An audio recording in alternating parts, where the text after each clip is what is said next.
Professional social media subscribe કરો, share કરો, comment કરો, લાઈક કરો. 2024ની સરખામણીમાં 2025નું વર્ષ આર્થિક દ્રષ્ટિએ ખાસું પડકારજનક લાગે છે અને ચિંતાજનક પણ લાગે છે. અત્યારે જેમ કહે છે ને કે દિલ્હીમાં અને ઉત્તર ભારતમાં, હિમાચલ પ્રદેશમાં જેમ ફોગ એટલે કે ધુમ્મસના કારણે ધૂંધળું ચિત્ર દેખાઈ રહ્યું છે, એવું ધૂંધળું ચિત્ર મને અત્યારે 2025ના પહેલા ક્વાર્ટરમાં દેખાઈ રહ્યું છે. કારણ કે તમે જુઓ કે 2024ના વર્ષની શરૂઆત જે છે સારી હતી. 2024નું વર્ષ જે હતું એમાં શરૂઆત બહુ જ સારી રહી. જુલાઈ મહિના સુધી શેર બજાર અને ઇકોનોમી જે છે એ પ્રમાણમાં ઘણું સારું પરફોર્મન્સ કરતી હતી. છેલ્લા 5 વર્ષથી આપણું ઇકોનોમિક અને અધરવાઇઝ માર્કેટ સેન્ટિમેન્ટ પણ સારું હતું, પરંતુ જુલાઈથી સપ્ટેમ્બરના સમયમાં જે ગાડી પાટા પરથી ઉતરી અર્થતંત્રની અને એને કારણે સતત 7 ક્વાર્ટરમાં જે ગ્રોથ હતો એ 7 ક્વાર્ટરના તળિયે એક આખો ગ્રોથ જે છે આપણો પહોંચી ગયો અને જે એક અંદાજ હતો કે 6.5 થી 7% દરે આપણો જીડીપી રહેશે એની કરતા એ ઘટીને માત્ર 5.4% આવી ગયો. હવે સપ્ટેમ્બરમાં શેર બજાર કે જે આપણને 20% વળતર આપતું હતું, 20 થી 22% વળતર, એ આજે ડિસેમ્બરના છેલ્લા દિવસે તમે જુઓ 2024માં તો એ વળતર જે છે 8 થી 9% સુધી આવી ગયું. હવે ડોનાલ્ડ ટ્રમ્પની અસર જુઓ. ડોનાલ્ડ ટ્રમ્પને કારણે શું થયું કે ડોનાલ્ડ ટ્રમ્પને કારણે સોનાના માર્કેટમાં જે તેજી જતી હતી, સોનું 1 લાખથી ઉપર જવાની વાત ચાલતી હતી, એ પણ ઘટી ગયું અને શેર બજાર જે ભારતનું હતું એ પણ ખાસી એનામાં બ્રેક વાગી. એટલું જ નહીં, ભારતીય શેર બજારમાં રોકાણકારોના લગભગ 25 થી 30 લાખ કરોડ રૂપિયાનું ધોવાણ થઈ ગયું છે અને એફઆઈઆઈ જે છે ફોરેન ઇન્વેસ્ટર્સ, જે ફોરેન પોર્ટફોલિયો ઇન્વેસ્ટર્સ છે એ લોકો ભારતમાંથી ઝડપભેર ઉછાળા ભરી રહ્યા છે. અને અમેરિકી ફેડરલ બેન્કે વ્યાજ દરમાં ફેરફાર કર્યો અને એને કારણે અમેરિકી ડોલર જે છે એ તો ટ્રમ્પના આગમનથી સતત ડોલર ઇન્ડેક્સ ઉપર જતો હતો, પણ આજે ભારતનો રૂપિયો ઐતિહાસિક તળિયે આવી ગયો છે અને ડોલર સામે રૂપિયો જે છે એ નબળો પડ્યો. તો એની ઇફેક્ટ શું છે હવે તમે જુઓ તો 10 વર્ષ પહેલા રૂપિયો ક્યાં હતો? 10 વર્ષ પહેલા રૂપિયો જે છે 61 રૂપિયા પર હતો પ્રતિ ડોલર. આ વર્ષની શરૂઆતમાં, આ વર્ષ એટલે કે 2024ની શરૂઆતમાં 1 જાન્યુઆરીએ તમે જુઓ તો રૂપિયો 83 રૂપિયા પર હતો, જે 31મી ડિસેમ્બરે 85 રૂપિયા અને 65 પૈસા થયો. એનો અર્થ એ કે લગભગ 3.5 રૂપિયા જેટલો રૂપિયો જે છે એક વર્ષમાં ઘસાયો. હવે યક્ષ પ્રશ્ન એ છે કે જો ભારતીય અર્થતંત્રનો વિકાસ થતો હોય, ભારતની ઇકોનોમી વિશ્વમાં 5મા નંબરની સૌથી મજબૂત ઇકોનોમી હોય, તો પછી ડોલરની સામે રૂપિયો શા માટે ઘસાઈ રહ્યો છે? એવું નથી કે માત્ર રૂપિયો જ ઘસાઈ રહ્યો છે, યેન પણ ઘસાયો છે, યુઆન પણ ઘસાયો છે, યુરો પણ ઘસાયો છે, લીરા પણ ઘસાયો છે. પરંતુ આપણે મુખ્ય વાત જે છે ભારતીય અર્થતંત્રની કરીએ છીએ તો ખાટલે ખોડ ક્યાં છે? સૌ પ્રથમ તો ભારતનું એક્સપોર્ટ અને ઇમ્પોર્ટ જુઓ તો ઓક્ટોબર મહિનાના જે ફિગર મારી પાસે છે એ બતાવે છે કે 28.63 બિલિયન ડોલરની ખાત જે છે એક્સપોર્ટ અને ઇમ્પોર્ટ વચ્ચે છે. એનો અર્થ એ કે ભારતનું ઇમ્પોર્ટ એટલે કે આયાત વધારે છે અને નિકાસ ઓછી છે. હવે આયાત વધારે હોય અને નિકાસ ઓછી હોય તો એને આપણે ટ્રેડ ડેફિસિટ કહીએ છીએ, એ ટ્રેડ ડેફિસિટને કારણે શું થાય કે રૂપિયા પર એનું પ્રેશર આવે. બીજું રૂપિયા પર પ્રેશર શેના કારણે આવે છે? ફુગાવો 6.77% છે, એનાથી પણ પ્રેશર આવે છે. બીજું કે મોંઘવારી સતત વધી રહી છે. મોંઘવારી સતત વધી રહી છે એટલું જ નહીં, ખાદ્યાન્ન અને ખાવા પીવાની ચીજો જે છે એના પર પણ મોંઘવારી વધી ગઈ છે. હવે તમે જુઓ કે પોપકોર્ન પર પણ 18% જીએસટી લાગી ગયો છે. એટલે રૂપિયાની ખરીદ શક્તિ જે છે એકંદરે ઘટી છે અને ડોલર ઇન્ડેક્સ વધ્યો છે. એને કારણે રૂપિયો વધારે ને વધારે ઘસાઈ રહ્યો છે અને રૂપિયાની ખરીદ શક્તિ જે છે એ ઘટી છે. હવે રૂપિયાની ખરીદ શક્તિ ઘટે એટલે શું કે આપણે ઇમ્પોર્ટ વધારે કરતા હોઈએ તો એ ઇમ્પોર્ટમાં જેટલા ડોલરની સામે રૂપિયો આપણે વાપરતા હોઈએ તો એ રૂપિયાનું મૂલ્ય જે છે વધુ ને વધુ ક્ષીણ થતું જાય છે, એટલે ડોલરની ડિમાન્ડ જે છે એ વધી જાય છે. હવે અર્થશાસ્ત્રના કેટલાક ચોંકાવનારા આંકડા હું તમારી સમક્ષ રજૂ કરવા માંગુ છું. ફોરેન પોર્ટફોલિયો ઇન્વેસ્ટર જે છે એમણે 2024ના વર્ષમાં 3.02 લાખ કરોડનો માલ જે છે એ વેચી કાઢ્યો છે. 1992માં મનમોહન સિંહના જમાનામાં જ્યારે ફોરેન ઇન્વેસ્ટર્સને કે ફોરેન પોર્ટફોલિયો ઇન્વેસ્ટર્સને ભારતમાં આવવાની તક મળી, એ 1992થી કે 2024 એટલે કે તમે છેલ્લા 32 વર્ષના ઇતિહાસ પર નજર કરો તો 5 લાખ કરોડ રૂપિયા સુધીનું ઇન્વેસ્ટમેન્ટ જે છે એ ફોરેન પોર્ટફોલિયો ઇન્વેસ્ટર જે છે એ ભારતના માર્કેટમાં કરતા હતા, જે આજે ઘટીને 70 થી 80,000 કરોડ થયું છે. અને મેં તમને કહ્યું તેમ માત્ર 2024ના વર્ષમાં જ 3,02,000 કરોડનો માલ એ લોકોએ વેચી કાઢ્યો છે. એનો અર્થ એ કે ફોરેન પોર્ટફોલિયો ઇન્વેસ્ટર્સ માટે ભારત જે છે એ મોસ્ટ ફેવરેબલ ડેસ્ટિનેશન જે એક જમાનામાં હતું એ રહ્યું નહીં. હવે આપણે આશા રાખીએ કે 2025માં એ સ્થિતિ સુધરે, કારણ કે જે ફંડ મેનેજરો હોય છે એમને તો જ્યાંથી પ્રોફિટ મળતો હોય ત્યાંથી એ લોકો પ્રોફિટ લઈ લે છે અને પ્રોફિટ બુક કરીને નીકળી જાય છે. એટલે ડિસેમ્બરમાં મેક્સિમમ પ્રોફિટ બુકિંગ થાય છે. પરંતુ 2025નું શરૂઆતનું જે પહેલું ક્વાર્ટર જે છે એ આપણા માટે બહુ નિર્ણાયક થશે. અને એટલે જ હું કહું છું કે 2025નું પહેલું ક્વાર્ટર ધૂંધળું છે, જેને કહે છે ને ધુમ્મસમય વાતાવરણ દેખાઈ રહ્યું છે. હવે નિફ્ટીનું રિટર્ન તમે જુઓ તો 2012માં મનમોહનસિંહ વડાપ્રધાન હતા ત્યારે 27.7% રિટર્ન જે છે એ નિફ્ટી આપ્યું હતું.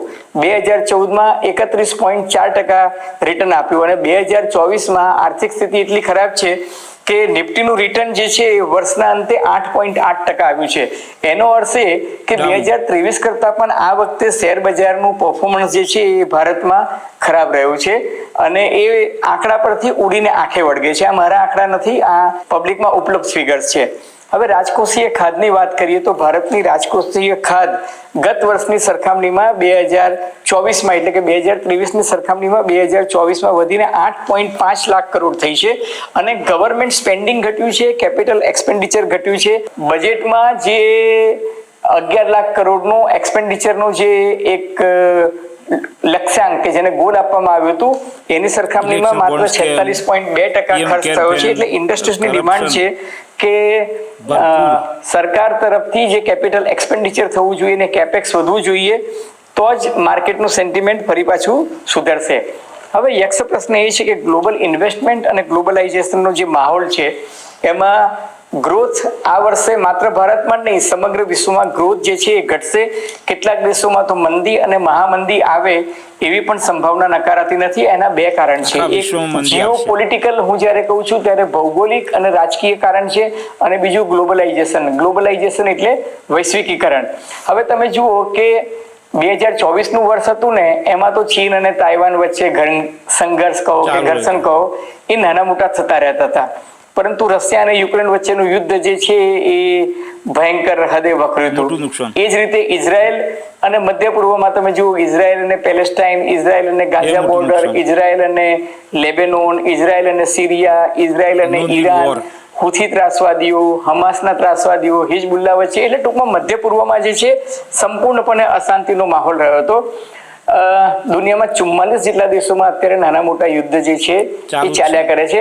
એમાં હું ભારત અને બાંગ્લાદેશની સરહદે તંગદિલી હોય, ભારત અને પાકિસ્તાન કે ભારત કે ચીનની સરહદે તંગદિલી હોય એવી સ્થિતિનો તો ગણતો જ નથી.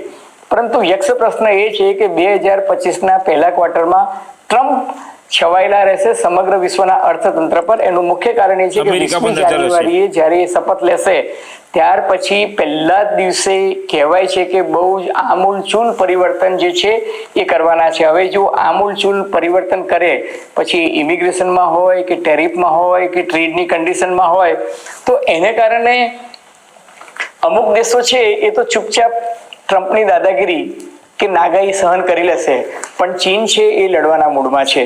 કેનેડા પણ વળતો પ્રહાર કરવાના મૂડમાં છે. મેક્સિકો પણ થોભો અને રાહ જોવાની વાત કરી રહ્યા છે. હવે ટ્રમ્પ એવું કહે છે કે બ્રિકના દેશો જે છે એ ડોલરને ખતમ કરવા જશે તો હું આ દેશોની ઉપર એમ કે 100% જેટલા ટેરિફ નાખીશ. એટલે આ જે છે ને એક પ્રકારે અર્થશાસ્ત્રીઓ માની રહ્યા છે કે જો ટ્રમ્પની દાદાગીરી વધશે અને ટ્રમ્પ જે છે માય અમેરિકા, ગ્રેટ અમેરિકા, માગાની જે એની વાત છે કે અમેરિકા ફર્સ્ટ એ જો કરવા જશે, કારણ કે એને પોતાની ઇકોનોમી પણ સુધારવી છે અને અમેરિકાની ઇકોનોમી પણ બહુ વખાણવા લાયક છે નહીં. એ સંજોગોમાં શું થશે? એ સંજોગોમાં મને એવું લાગે છે કે અમેરિકાની ઇકોનોમી સુધારવા જતા ટ્રમ્પ જે દુનિયાના બીજા બધા દેશો સામે ટેરિફ વધારવાની વાત કરે છે અને રિવર્સ ટેરિફ જો બીજા દેશો વધારશે તો એક પ્રકારનું ફાઇનાન્શિયલ વોર જે છે એ સમગ્ર વિશ્વમાં ફાટી નીકળશે અને એની અસર જે છે એ ગ્લોબલાઇઝેશનના માહોલમાં અત્યંત વિપરીત પણ થઈ શકે અને એટલે જ મને એવું લાગે છે કે 2025ની સાલમાં દરેક દેશ પોતપોતાની રીતે આત્મનિર્ભર થવાની કોશિશ કરશે કે ભાઈ હું મારું પોતાનું બજાર જે છે એ બજાર સાચવું. દાખલા તરીકે ભારત જે છે એની પાસે તો દુનિયાનું સૌથી મોટું માર્કેટ છે, 150 કરોડની આપણી વસ્તી છે, તો આપણે ત્યાં જેટલી વસ્તુઓનું ઉત્પાદન થાય છે એ આપણા જ માર્કેટમાં જો ખપી જાય તો વિદેશમાં એક્સપોર્ટ કરવાની શક્યતા જે છે એ આપણે એક્સપ્લોર કરવી જોઈએ, જેથી આપણું વિદેશી હુંડિયામણ વધે. ભારતની કમનસીબી એ છે કે 30% તો આપણું હુંડિયામણ જે છે એ માત્ર ને માત્ર ક્રૂડ ઓઇલની ખરીદીમાં વપરાઈ જાય છે અને ક્રૂડ ઓઇલની ખરીદીમાં ખાટલેખોડ સૌથી મોટી એ છે કે ડોલરની સામે રૂપિયો ઘસાય તો એને પણ સરકાર જે છે આ વર્ષે એટલે કે 2024ના વર્ષમાં એકંદરે $75 પર ક્રૂડ અટક્યું, પરંતુ રૂપિયો ઘસાયો એને કારણે ભારત સરકારની તિજોરી પર પણ એની થોડીક નકારાત્મક અસર થઈ છે. એ ટૂંકમાં 2025નો ટ્રેન્ડ એવો રહેશે કે દરેક દેશ પોતપોતાની રીતે આર્થિક રીતે પગભર થવા અને પોતાના માર્કેટને વધુ સ્વનિર્ભર કરવાની કોશિશ કરશે. પરંતુ જ્યાં સુધી ભારતને લાગે વળગે છે ત્યાં સુધી ભારતે હવે એસએમઈ, એમએસએમઈ અને મેન્યુફેક્ચરિંગ પર વધારે ધ્યાન આપવાની જરૂર છે. ટૂંકમાં મેં અગાઉ કહ્યું તેમ પહેલું ક્વાર્ટર તો બેશક ધૂંધળું રહેશે, પરંતુ હવે સૌથી મહત્વનો પ્રશ્ન એ છે કે 2025ની સાલમાં સોનું તમને વધારે ડિવિડન્ડ આપશે, એટલે કે મળતર સોનામાં વધારે રહેશે કે સેન્સેક્સમાં, અને 1 લાખના જાદુઈ આંકડાને કોણ સ્પર્શશે. હવે જુઓ, ટ્રમ્પને કારણે મેં અગાઉ કહ્યું તેમ સોનામાં બ્રેક તો વાગી. ભારત સરકારે સોનામાં દાણચોરી ઘટાડવા માટે અને સોનાની આયાત લોકો લીગલી સોનું લાવે એના માટે ઇમ્પોર્ટ ડ્યુટી જે છે, કસ્ટમ ડ્યુટી છે એ ઘટાડીને માત્ર 6% કરી નાખી. અગાઉ 12% અને 15% હતી. એટલે સોનું જે છે એ ભારતમાં હવે સહેલાઈથી વિદેશથી લાવી શકાય છે. પરંતુ તમે ડોનાલ્ડ ટ્રમ્પના આગમન પછી તમે જુઓ તો વૈશ્વિક બજારમાં સોનું જે છે એ 2575 થી 2650 એટલે કે $75 રેન્જમાં, જેને આપણે કહીએ રેન્જ બાઉન્ડ તરીકે $75 એની રેન્જમાં રહ્યું છે. પરંતુ ભારતની દ્રષ્ટિએ જોવા જઈએ તો આ વર્ષે 31મી ડિસેમ્બરના અંતે સેન્સેક્સમાં મળતર માત્ર 8 થી 9% રહ્યું છે, જ્યારે સોનામાં મળતર જે છે એ 20% થયું છે.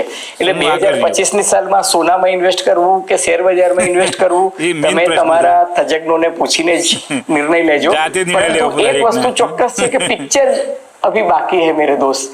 પિક્ચર જે છે એ જાન્યુઆરી, ફેબ્રુઆરી, માર્ચ મહિનામાં ડોનાલ્ડ ટ્રમ્પ કયા પ્રકારના નિર્ણયો લે છે અને એ નિર્ણયની જીઓપોલિટિકલ અસર શું થાય છે, ગ્લોબલાઇઝેશનની દ્રષ્ટિએ અસર શું થાય છે, એ પછી જ ખબર પડે. આગે આગે દેખો હોતા હે ક્યા.